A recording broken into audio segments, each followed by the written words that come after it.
Ya, bismillahirrahmanirrahim. Assalamualaikum warahmatullahi wabarakatuh. Selamat pagi, salam sejahtera untuk kita semua. Selamat pagi untuk teman-teman peserta didik saya, yaitu kelas 10 10 IPS.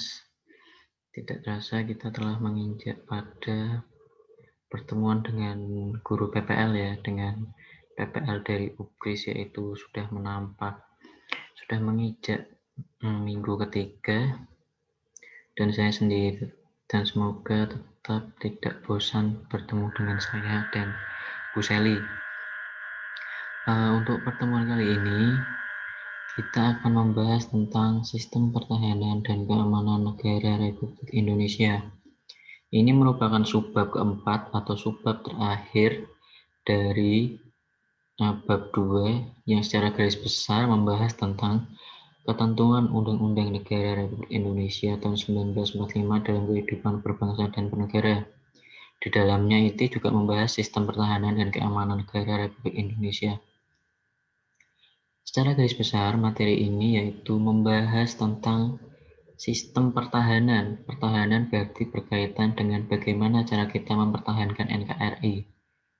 Dan keamanan itu sudah saling terkait, yaitu pertahanan dan keamanan.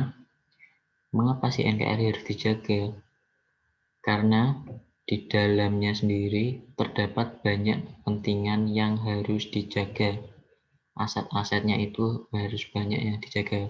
Kita lihat seperti pada background ini terdapat ada petani, ada tentara, ada anak pramuka, ada orang ada mahasiswa yang sedang wisuda. Nah, ini merupakan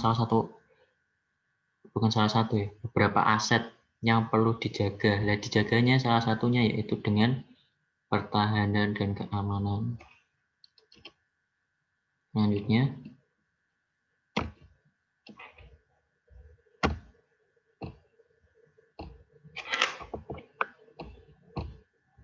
Selanjutnya, di sini ada, ternyata di dalam sistem pertahanan dan keamanan itu banyak sekali gangguan-gangguannya. Walaupun ini pertama kita lihat dari pertahanan dan keamanan, dilihat dari sisi konflik ya mungkin ya. Yang pertama di sini ternyata ada dua sistem pertahanan dan keamanan itu yang bisa berbahaya apabila dilihat lebih jauh lagi. Terdapat ada ancaman dari dalam negeri dan ancaman dari luar negeri. Dimaksud ancaman dalam negeri yaitu adalah misalnya ada konflik-konflik atau kepentingan-kepentingan yang di luar cita-cita bangsa Indonesia, yang membahayakan negara kita sendiri, yaitu bangsa Indonesia. Di sini dijelaskan bahwa yang pertama itu ada pemberontakan bersenjata, perang saudara, aksi teror bersenjata yang dilakukan oleh jaringan terorisme dalam negeri, sabotase dari dalam negeri, dan konflik horizontal. Ini seperti yang dicontohkan beberapa, ini ada beberapa konflik yang sedikit membahayakan, bukan sedikit ya, bahkan sangat membahayakan bangsa kita. Yaitu misalnya kita pernah mengetahui yaitu ada perang sampit antara warga Sampit Kalimantan dengan warga Madura, yaitu salah satu ancaman yang ada di dalam negeri. Terus dicontohkan lain, ada organisasi-organisasi yang ingin membebaskan diri dari bangsa Indonesia, seperti organisasi Papua Merdeka, Aceh Merdeka, dan yang sampai saat ini masih bergejolak. Pentingnya sistem pertahanan dan keamanan di sini untuk membentengi hal-hal itu semua agar tidak semakin meledak. Kita tahu mungkin yang sering mendengarkan berita-berita di TV atau melihat artikel-artikel di internet bahwa beberapa hari ini terdapat konflik antara organisasi-organisasi yang mempunyai kepentingan khusus di Papua, yaitu bergejolak dengan TNI. Yaitu pentingnya sistem pertahanan dan keamanan di Indonesia itu yaitu makanya kita kuatkan dulu dari akar rumput, maka cita-cita bahwa NKRI harga mati itu akan terwujud. Begitu. Terus yang kedua, ternyata tidak saja ancaman dari dalam negeri, tetapi juga ada ancaman dari luar negeri. Di sini dilihat bahwa agresi itu invasi, blokade, bombardemen. Yaitu kita lihat contohnya itu yang contoh paling nyata agresi yang pernah terjadi di Indonesia yaitu agresi militer Belanda. Walaupun saat itu Indonesia sudah merdeka, tetapi ada perasaan tidak puas dari Belanda dan melancarkan agresi militer itu. Yang tokohnya dikenal saat itu adalah Pak Harto, yang di Jogja itu ya. Yaitu salah satu contoh dari agresi yang pernah ada di Indonesia. Terus yang kedua ada pelanggaran wilayah. Lah, sampai saat ini masih sering terjadi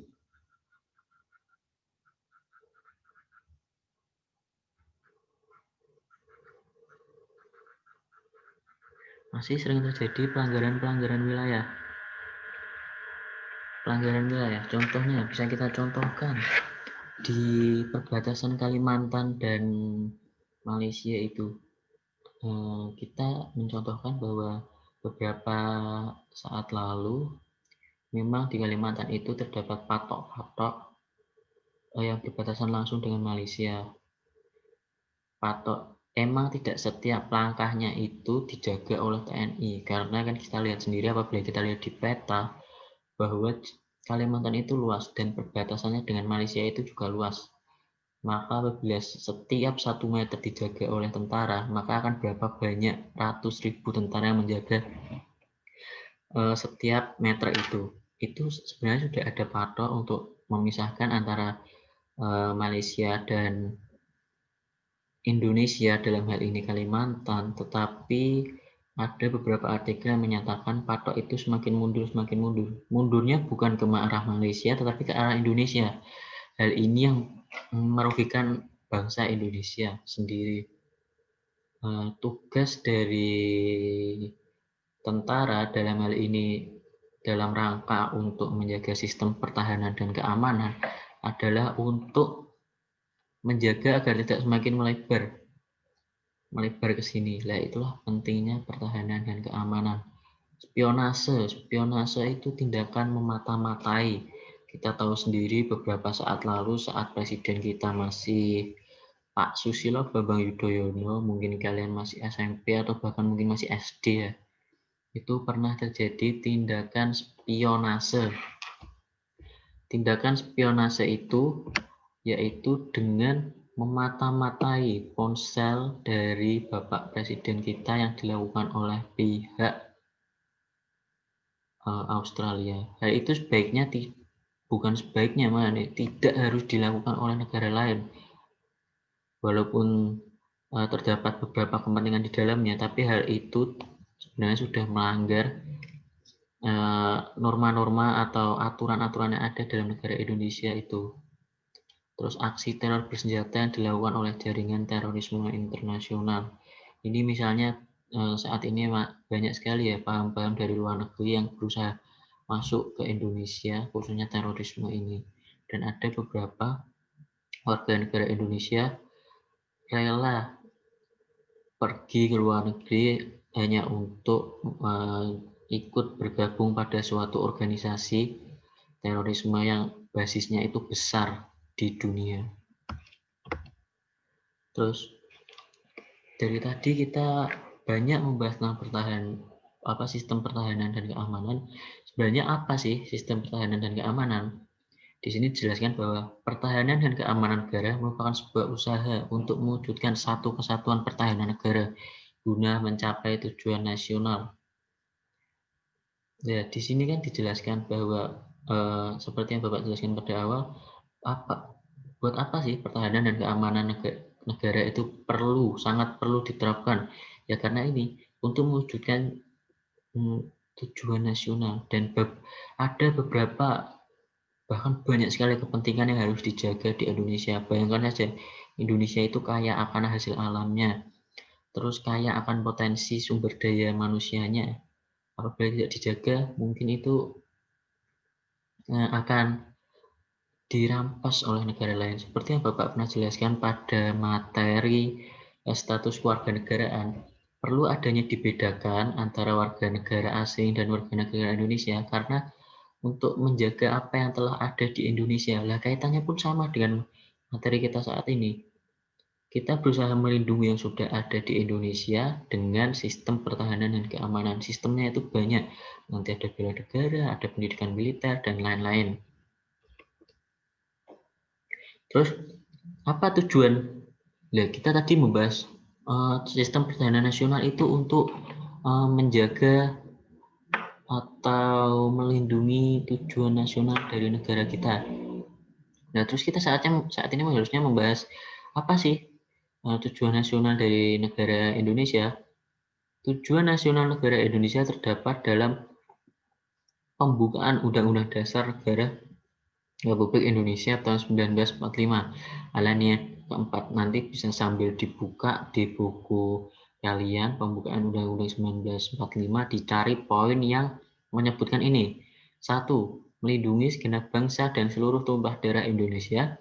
2. Memajukan kesejahteraan umum. 3. Mencerdaskan kehidupan bangsa dan ikut melaksanakan ketertiban dunia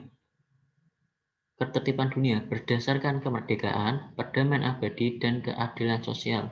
Nah, pentingnya sistem pertahanan dan keamanan di Indonesia ternyata itu syarat akan banyak kepentingan. Barunya saja lihat, melindungi segenap bangsa Indonesia. Kita merupakan salah satu bangsa Indonesia. Bangsa yang ditunjukkan dengan kewarganegaraan dan upaya-upaya kita dalam mewujudkan bahwa kita itu Indonesia, terus memajukan kesejahteraan umum, terus mencerdaskan kehidupan bangsa. Ternyata sistem pertahanan dan keamanan itu juga melindungi bagaimana pendidikan itu dan ikut serta melaksanakan ketertiban dunia ini, perdamaian abadi dan keadilan sosial. Terus saatnya kita bahas tentang satu persatu lebih lengkap terkait pertahanan negara. Pertahanan negara sendiri sebenarnya sudah dijelaskan dalam pasal 1 Undang-Undang Nomor 3 Tahun 2002. Bisa dibaca ini, adalah segala usaha untuk mempertahankan kedaulatan negara, keutuhan wilayah negara, kesatuan Republik Indonesia, dan keselamatan segenap bangsa dan dari ancaman gangguan terhadap keutuhan bangsa dan negara. Kita itu sebenarnya enak-enaknya orang hidup. Kita bernegara sudah dijamin bahwa kita bisa aman, tentram di negara ini dan dijamin langsung oleh undang-undang, berarti kan mengikat gitu. Terus di sini dilihat dasar pertahanan negara. Pertahanan negara disusun berdasarkan prinsip demokrasi, hak asasi manusia, lingkungan hidup, ketentuan hukum nasional, ketentuan hukum internasional, dan kebiasaan internasional, serta prinsip hidup berdampingan secara damai. Pertahanan negara disusun dengan memperhatikan kondisi geografis Indonesia sebagai negara kepulauan. Lah ini perlu digarisbawahi bahwa yang atas memang penting, demokrasi, lingkungan hidup, ketentuan hukum nasional, dan lain-lain.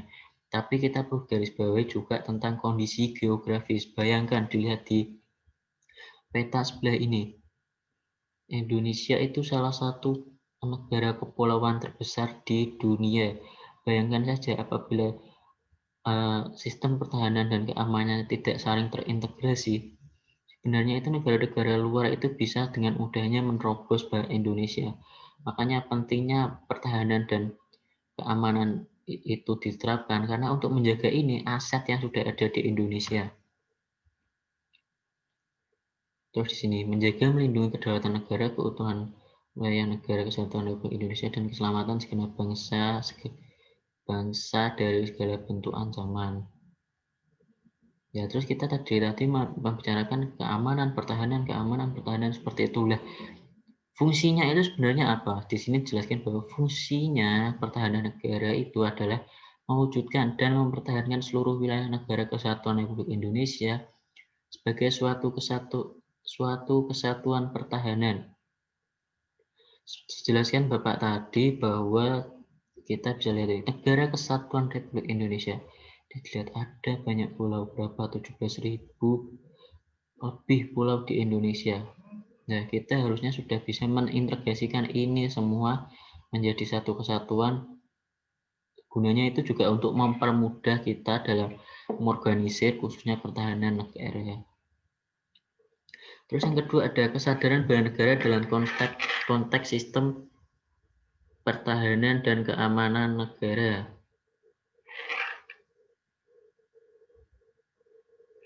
Di sini dilihat mengapa usaha penyelenggaraan